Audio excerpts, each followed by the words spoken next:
अवतल लेंस द्वारा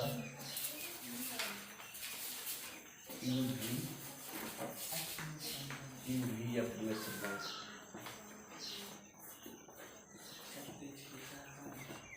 तो बच्चे आज का टॉपिक रहेगा अवतल लेंस द्वारा UV अपने संबंध। अवतल लेंस द्वारा UV अपने संबंध क्या होता है, ध्यान देंगे। वह लेंस जो बीच में दबा हो और किनारों पर क्या हो, बीच में दबा हो और किनारों पर क्या हो, भरा हो, उस लेंस को अवतल लेंस कहते हैं। ये आपका अवतल लेंस है, ये अवतल लेंस है। और ये मुख्य अक्ष है? Yes sir. ये प्रकाशिक केंद्र है, ऑप्टिकल सेंटर। Yes sir. और मुख्य अक्ष पर लंबवत कोई वस्तु रखी गई है। अवतल लेंस के मुख्य अक्ष पर कोई लंबवत वस्तु रखी गई है। मान लो कि वस्तु क्या है, ए बी है। Yes sir. A B object, वस्तु को क्या कहते हैं, object. Yes sir. OBJECT object है। और इस अवतल लेंस के मुख्य अक्ष पर लंबवत जो वस्तु रखी गई है, इस मुख्य अक्ष के समानांतर कोई किरण आ रही है। मुख्य अक्ष के समानांतर कोई किरण आपतित हो रही है। तो यहाँ पर अपवर्तन के पश्चात ऊपर की ओर भागेगी ना। Yes sir. और इस किरण को बच्चे पीछे की ओर बढ़ाओगे तो जिस बिंदु पर ये काटेगी वह बिंदु क्या होगा, मुख्य फोकस होगा। हो गया ना। अब प्रकाशिक केंद्र से बच्चे जो किरण जाएगी, प्रकाशिक केंद्र से जो किरण जाएगी तो सीधे उसके मार्ग से क्या करेगी, निकल जाएगी ना। Yes sir. ये दोनों किरण जिस बिंदु पर काटेगी उसी बिंदु पर इस वस्तु का क्या बनेगा, ए बी वस्तु का प्रतिबिंब बनेगा, बनेगा ना। तो मान लो ये प्रतिबिंब जो है ए डैश और बी डैश है, ठीक है। यह वो है, इस बिंदु को, इस पॉइंट को ओ डैश मान लीजिए। बच्चे दो त्रिभुज बन रहा है, एक त्रिभुज क्या है ए बी ओ और एक त्रिभुज ए डैश बी डैश ओ बन रहा है। दोनों त्रिभुजों में तुलनात्मक संबंध करेंगे। त्रिभुज ए बी ओ ये बड़ा बना है ना। एक त्रिभुज क्या है ए डैश बी डैश और ओ। तो यहाँ दोनों त्रिभुज में तुलनात्मक संबंध करो। त्रिभुज ए बी ओ तथा त्रिभुज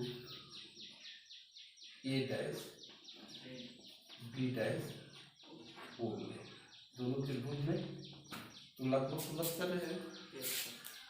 तो बच्चे यह लंबवत वस्तु रखी गई है, तो एंगल ए और एंगल ए डैश यानी 90 अंश होगा। लंबवत है वस्तु। तो यहाँ पर एंगल ए और एंगल ए डैश आपस में बराबर होगा, इसलिए बराबर होगा इच एंगल 90 डिग्री। प्रत्येक समकोण हो गया। दोनों कोण आपस में बराबर है। और गौर करिए, यह एंगल ए ओ बी और angle A dash O dash, angle A dash O और बी डैश, ये दोनों कोण क्या है, इस त्रिभुज का भी यही कोण है और त्रिभुज का यही कोण है ना। ये दोनों कोण कॉमन है, तो वही निष्ठ होगा। तो यहाँ पर angle A O B, angle A ओ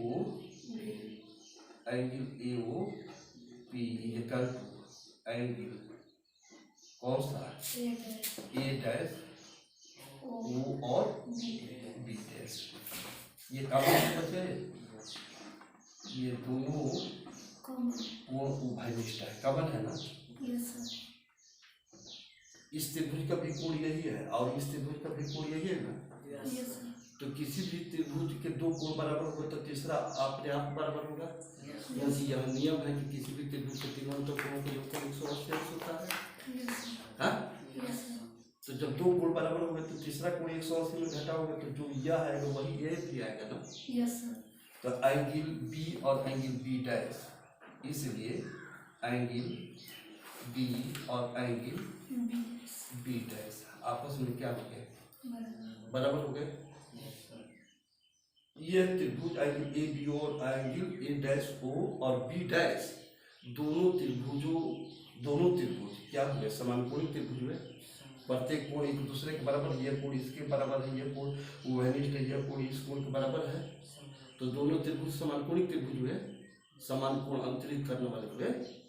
असमानकोणिक त्रिभुज क्या होते हैं? समरूप होते हैं। समानकोणिक माने दोनों त्रिभुज का प्रत्येक कोण एक दूसरे के क्या है? बराबर है ना यहाँ पर। तो दोनों त्रिभुज एंगल ए ओ बी और एंगल ए डैश ओ और बी डैश, ये बड़ा वाला त्रिभुज और ये छोटा वाला त्रिभुज, दोनों त्रिभुज समकोणिक है। असमानकोणिक त्रिभुज क्या होते हैं? समरूप होते हैं। तो त्रिभुज ये समरूप हो गए, त्रिभुज ए बी ओ समरूप त्रिभुज कौन से बचे? ए डैश बी डैश ओ समरूप हुए। असमरूप त्रिभुज में थेल्स नियम क्या है? थेल्स नियम यही कहा है ना, समरूप त्रिभुज बौद्धयन पाइथागोरस समकोण त्रिभुज के लिए कहा है कि कर्ण पर बराबर शेष दुभुजा पर बराबर के योग बराबर। असमरूप त्रिभुज में थेल्स का नियम लागू करते हैं कि समरूप त्रिभुज के संगत भुजा का अनुपात आपस में बराबर। संगत माने इसका लंब तो इसका लंब, इसका आधार तो इसका आधार, संगत वही कहलाएगा। तो यहाँ पर जब समरूप सिद्ध हो गए बच्चे, तो समरूप त्रिभुज के संगत भुजाओं का अनुपात आपस में क्या होता है? बराबर। इसको थेल्स नियम कहते हैं। तो यहाँ पर इस त्रिभुज का लंब ए बी हो और इस त्रिभुज का लंब क्या है बच्चे? ए डैश बी डैश। ये जो कल इस त्रिभुज का आधार क्या है? ए ओ है ना। और इस त्रिभुज का आधार क्या है? ए डैश ओ है। ये समीकरण समरूप त्रिभुज के संगत भुजों का अनुपात आपस में बराबर। तो इसका लंब बटन इसका लंब, इसका आधार बटन इसका आधार। अब आइए एक त्रिभुज यहाँ पर भी बन रहा है। कौन सा त्रिभुज? एंगल ओ ओ डैश और एफ, और एक त्रिभुज बन रहा है ए डैश बी डैश और एफ। ये बना है ना। एक तो ये बड़ा वाला बन रहा है और एक ये छोटा वाला बना है ना। तीन दोनों त्रिभुजों में फिर चलेंगे। त्रिभुज किस में? ओ डैश एफ तथा त्रिभुज ए डैश बी डैश एफ में, इन दोनों त्रिभुज पे चलेंगे। हाँ, तो अब आइए बच्चे, यह कोण क्या है? 90 अंश होगा ना। और जब विधर्म 90 अंश है तो ये भी क्या होगा? तो एंगल ओ समझ रहे ना। एंगल ओ डैश ओ और एफ को मैं कर रहा हूँ, ठीक है। The angle O is equal to angle A dash. प्रत्येक कितने हो गए? 90 अंश हो गए। इसका आधार क्या है? ओ एफ है। तो यहाँ पर यह कोण और यह कोण आपस में बराबर हुए, और इस यह कोण जो एफ है, त्रिभुज ओ डैश एफ में भी वही कोण है, और त्रिभुज ए डैश बी डैश एफ में भी यही कोण है ना। तो एफ कोण क्या है? दोनों त्रिभुज का एक ही कोण है ना। तो ये क्या हो गया? कॉमन हुआ। तो angle F is equal to क्या हुआ? Angle F is equal to क्या होगा? कॉमन हुआ ना। तो दो कोण बराबर हो तो तीसरा कोण अपने आप बराबर होगा। तो एंगल ओ डैश और एंगल बी डैश आपस में क्या होंगे? तो एंगल, इसलिए एंगल ओ डैश और एंगल कौन से बी डैश बराबर हुए। यहाँ पर भी दोनों त्रिभुज में समानकोणिक त्रिभुज हुए ना। दोनों त्रिभुज क्या हुए? त्रिभुज ओ डैश ओ एफ एक त्रिभुज, और दूसरा त्रिभुज ए डैश बी डैश एफ समानकोणिक त्रिभुज हुए। यहाँ पर है ना, सिद्ध हुआ ना। असमानकोणिक त्रिभुज क्या होते हैं? समरूप होते हैं। हाँ, तो कौन से त्रिभुज समरूप हुए? त्रिभुज ओ डैश एफ समरूप हुए। त्रिभुज ए डैश बी डैश एफ समरूप हुए बच्चे। असमरूप त्रिभुज के संगत भुजाओं का अनुपात आपस में क्या होता है? तो इसका भुजा क्या है? लंब भुजा ओ डैश है, और छोटे वाले त्रिभुज का भुजा क्या है? लंब भुजा। A dash B dash B dash है बच्चे।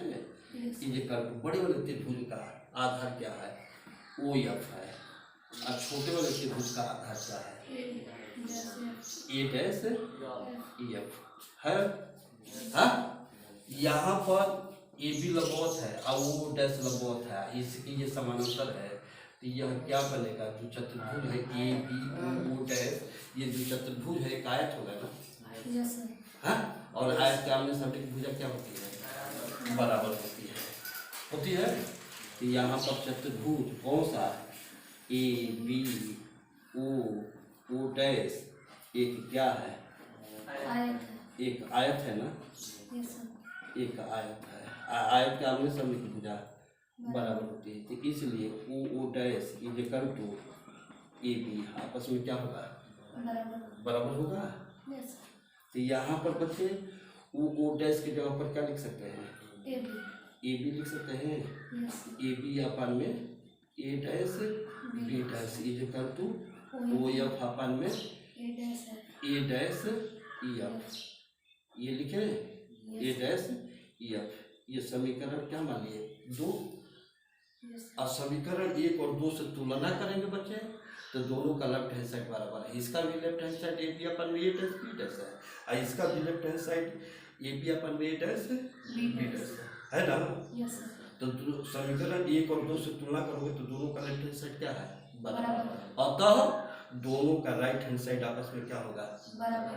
तो ए ओ अपन में ए डैश ओ डैश बराबर होगा ओ एफ अपन में ए डैश एफ बराबर होगा ना। तो बच्चे यहाँ पर समीकरण 1 और 2 से तुलना करने पर समीकरण 1 व 2 की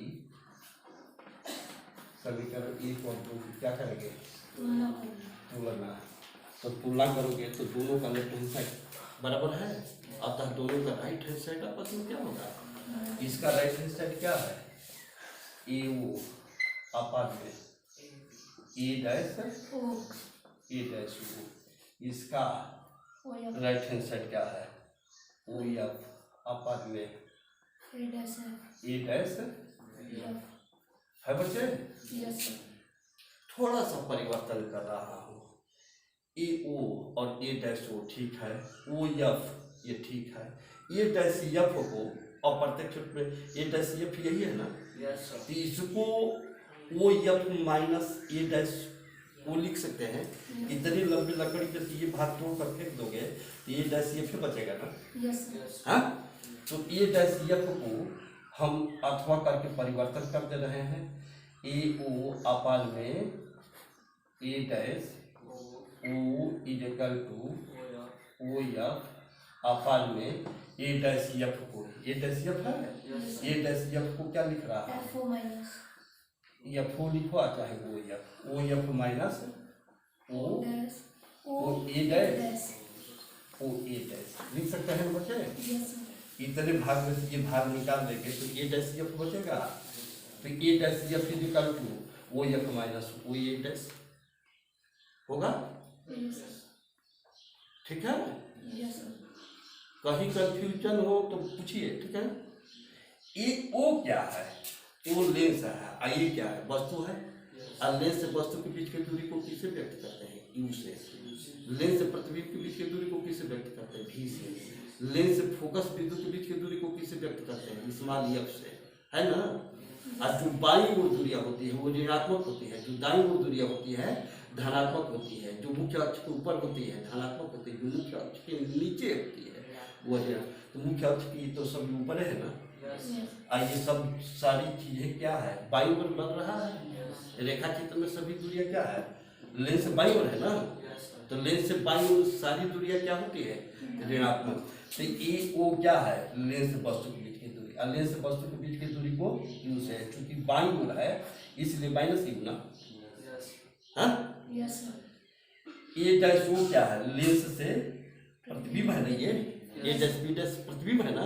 यस तो लेंस से प्रतिबिंब के बीच की दूरी, और लेंस से प्रतिबिंब के बीच की दूरी को किससे व्यक्त करते हैं? भी से भी से। और चूंकि बाईं ओर है तो इसलिए minus minus is equal to O F. वो जब क्या है, लेंस से फोकस बिंदु के बीच की दूरी है, यस सर, और लेंस से फोकस बिंदु के बीच की दूरी को फोकस दूरी करते हैं, स्मॉल एफ से व्यक्त करते हैं। और चूंकि यह भी दूरी बाईं ओर है इसलिए माइनस है एफ अपान में ओ एफ वही चीज है माइनस एफ और minus O A dash. O A dash क्या है, लेंस से प्रतिबिंब के बीच की दूरी है ना, और लेंस से प्रतिबिंब के बीच की दूरी को माइनस बाईं ओर है, तो यहाँ पर माइनस भी, ये तो सूत्र का माइनस है यस बच्चे, यस तो यहाँ पर माइनस माइनस कट जाएगा है ना, तो क्या बचेगा यू अपान में यू अपान में भी is equal to minus F upon में माइनस एफ और माइनस माइनस प्लस प्लस भी हुआ, यस वज्र गुणन कर दीजिए, तिर्यक गुणा इसका गुणा इसमें इसका गुणा इसमें कर देंगे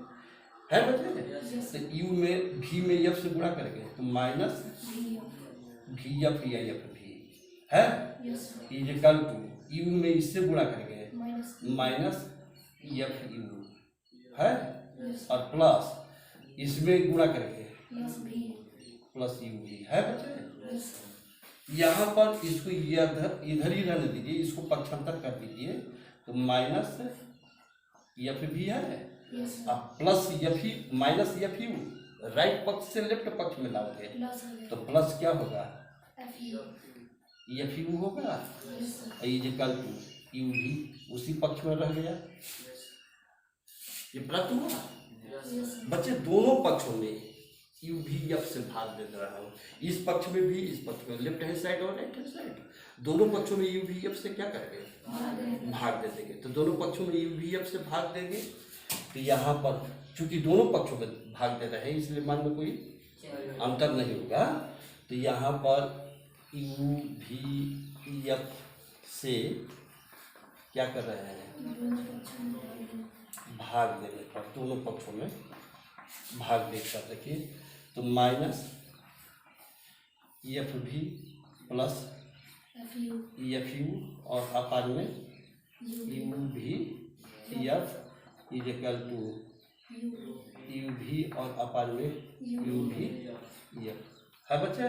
यस 3 धन 5 बटे में 7 तो 3 बटे में 5 धन 7 बटे में 5 लिख सकते हैं ना, अलग अलग इसको तोड़ कर लिख सकते हैं, इतना बटे में इतना प्लस इतना बटे में इतना लिखेंगे तो अलग अलग तोड़ देंगे, तो माइनस एफ भी प्लस माइनस एफ भी और अपान में बचे यू भी यू भी एफ और ये प्लस एफ यू और अपान में यू भी यू भी F is equal to U भी में यू भी कट गया तो 1 अपान में एफ होगा बच्चे। यस यहाँ पर एफ भी कैंसिल हुआ तो माइनस 1 अपान में यू होगा ना, यस और यहाँ पर एफ यू कट जाएगा तो प्लस 1 अपान में भी 1 अपान में भी हुआ, यस आई जे कल 1 अपान में एफ, इसको इधर ऐसे कर दे तो यहाँ पर 1 अपान में भी और माइनस इसको यहाँ कर दिए, इसको यहाँ कर दिए, यस एक ही पक्ष में कर रहा हूँ यस तो 1 अपान में यू इज इक्वल टू 1 अपान में यस एफ। यही अवतल लेंस के लिए लेंस फार्मूला होता है, अवतल लेंस के लिए भी उत्तल लेंस के लिए भी सिद्ध किए थे 1 अपान में एफ इज इक्वल टू 1 अपान में भी माइनस 1 अपान में यू। अवतल लेंस के लिए भी क्या हुआ, वही सूत्र पाए ना, अवतल लेंस के लिए भी वो सूत्र वही पाए जो उत्तल लेंस के लिए था, अर्थात लेंस के लिए भी एफ में संबंध सूत्र क्या होता है 1 अपान में एफ इज इक्वल टू 1 अपान में भी माइनस 1 अपान में यू। उत्तल लेंस के लिए सिद्ध कर चुके हैं, अवतल लेंस के लिए भी सूत्र हम पाए 1 अपान में एफ इज इक्वल टू 1 अपान में भी माइनस 1 अपान में यू। तो यही सूत्र होता है जिसका निगमन हमें करना था। ये क्या है बच्चे, इस सूत्र को क्या कहेंगे, अवतल लेंस के लिए, अवतल लेंस के लिए यू भी एफ में संबंध सूत्र है। ये क्या है बच्चे, अवतल लेंस के लिए यू भी एफ में संबंध सूत्र है, ठीक है ना। तो अवतल लेंस के लिए यू भी एफ में संबंध सूत्र क्या मिलता है 1 अपान में एफ इज इक्वल टू 1 अपान में भी माइनस 1 अपान में। एक बात याद रखिए बच्चे, चाहे अवतल लेंस हो या अवतल लेंस, दोनों के लिए यूवीएफ में समान सूत्र यही होता है ना? Yes sir. हाँ, यस सर। न्यूमेरिकल आंकिक, जब सूत्र आंकिक प्रश्नों को हल करते हैं तो जो ज्ञात मान है यूवीएफ में जो ज्ञात मान है उसको उचित चिन्ह के साथ रखो, माइनस प्लस को, ठीक है ना? जो ज्ञात मान है प्रश्न हल करते समय, आंकिक गणनाओं को हल करते समय जो न्यूमेरिकल हल कर रहे हो, तो उसमें जो ज्ञात मान उसमें यूवीएफ का मान दिया रहेगा, ठीक है ना? Yes sir. तो उसको उचित चिन्हों के साथ, प्लस या माइनस चिन्हों के साथ रखते हैं। अज्ञात मान जो हल करना हो, अज्ञात मान स्वतः प्राप्त होता है, उसका धन चिन्ह ऋण अपने आप स्वतः प्राप्त हो जाता है। तो न्यूमेरिकल हल करते समय यूवीएफ में जो मान दिया है, ज्ञात मान है, ज्ञात मानों को उचित चिन्हों के साथ रखते हैं और अज्ञात मान जो है स्वतः क्या होता है, प्लस माइनस के साथ प्राप्त होता है, ठीक है ना? बंद कर।